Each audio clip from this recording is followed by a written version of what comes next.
जिनका जोड़ घटाव हो सकता है, ऐसे दो पद होते हैं, सजातीय पद और विजातीय पद।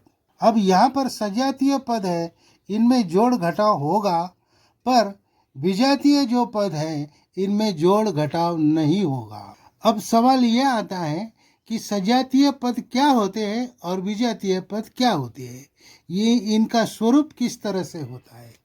तो देखो, हमने हमेशा अपने जीवन में रुपये को रुपये से मिलाया या घटाया है, पदार्थों को पदार्थों से मिलाया है या घटाया है, या कोई चीज़ों को चीज़ों में मिलाया है या घटाया है।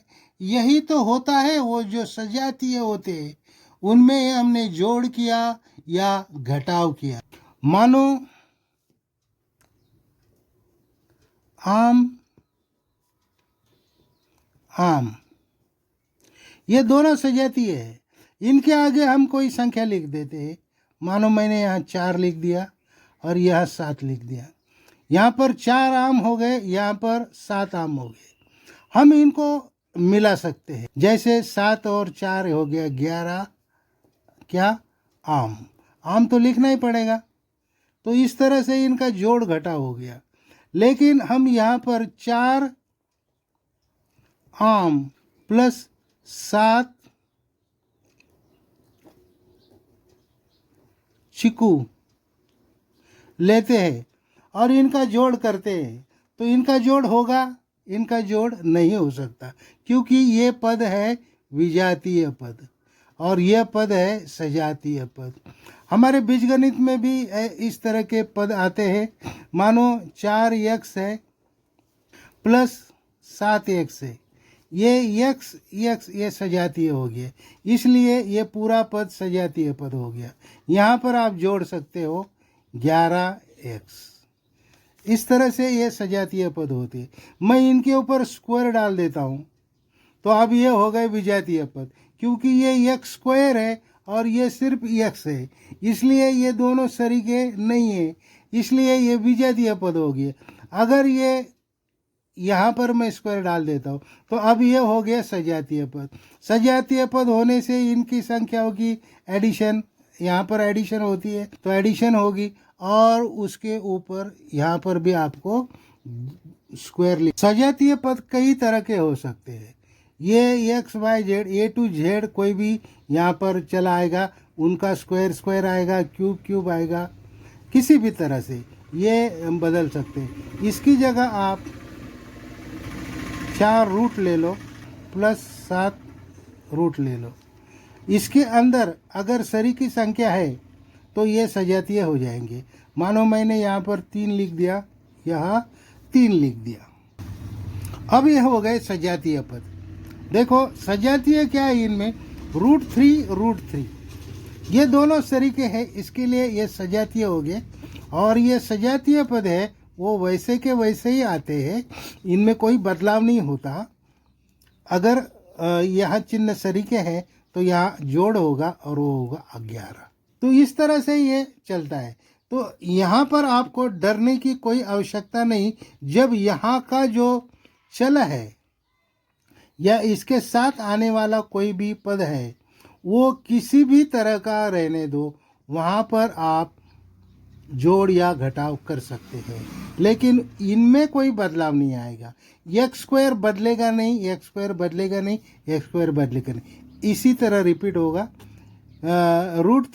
√3 बदलेगा नहीं, इसी तरह ये रिपीट होगा। अब मानो मैं यहाँ चिन्ह बदलता हूँ, यहाँ -4 लेता हूँ, √3 लेता हूँ, और यहाँ +7 √3।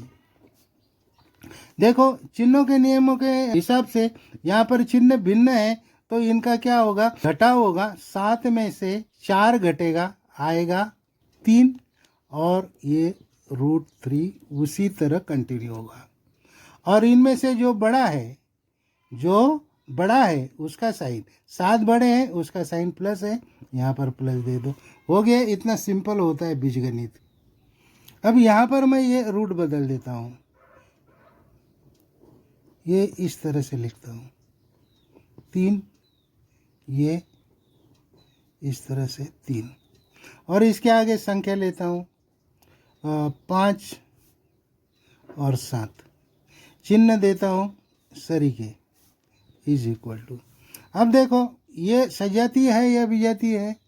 ये पद सजातीय है, क्योंकि देखो ये और ये सरीका है।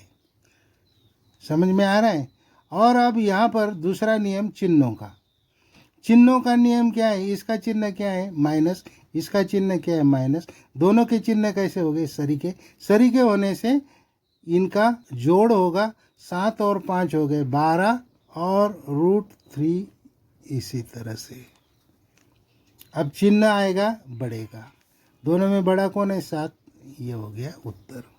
अब और एक बात देखो, यहाँ √3 है, ये भी √3 है, लेकिन ये 2 हम यहाँ नहीं लिखते। नहीं लिखने से भी वहाँ पर है ऐसा माना जाता है।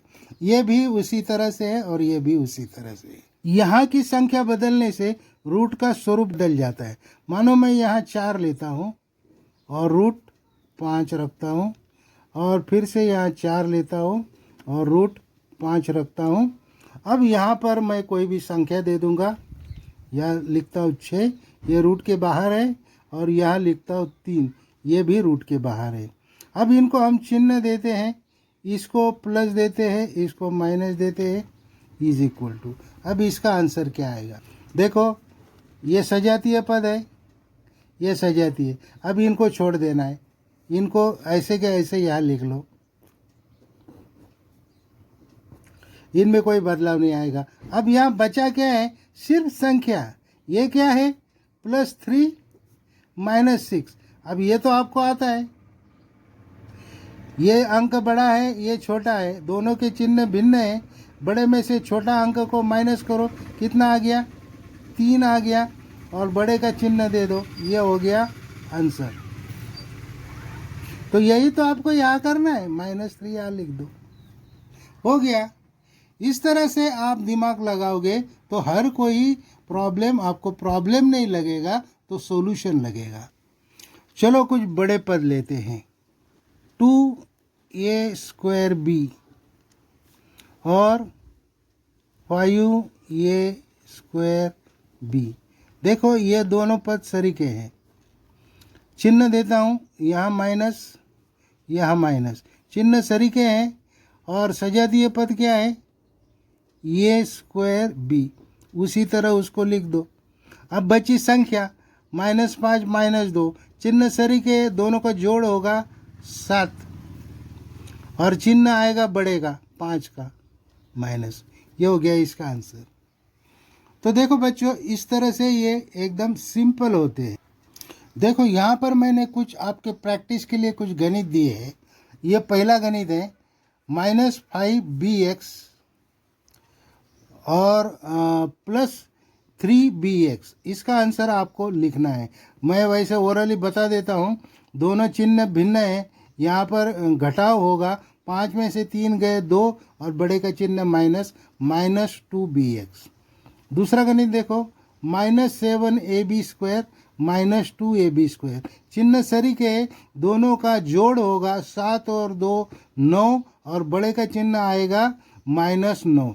तो यहाँ पर आंसर आ गया -9ab²। तो यहाँ पर देखो -8 और +3, दोनों चिन्ह भिन्न हैं। घटाव होगा, 8 में से 3 गए, रहे 5, 5 का चिन्ह बड़े का -5, -5 √5, ये आंसर इसका आएगा। यहाँ पर देखो चौथा गणित, यहाँ पर -7√7 +7√7, दोनों सरीके, इनके आगे कोई संख्या नहीं है। तो संख्या नहीं है तो यहाँ पर 1 रहता है, तो 1 में से 1 जाएगा, क्योंकि ये चिन्ह भिन्न है। यहाँ घटाव होगा, घटाव होने से 1 में से 1 गया, 0√7 इन √7 इतना आएगा, लेकिन इसका आंसर आएगा 0। तो देखो ये गणित देखो आगे का 5वां, 4xyz² -7xyz²। ये पदावली कितनी भी बड़ी होने दो, सरीके होनी चाहिए, वो उसको उसी तरह से आगे लिखना है। और संख्या देखनी है, यहाँ पर संख्या -7 है और यहाँ पर संख्या +4 है।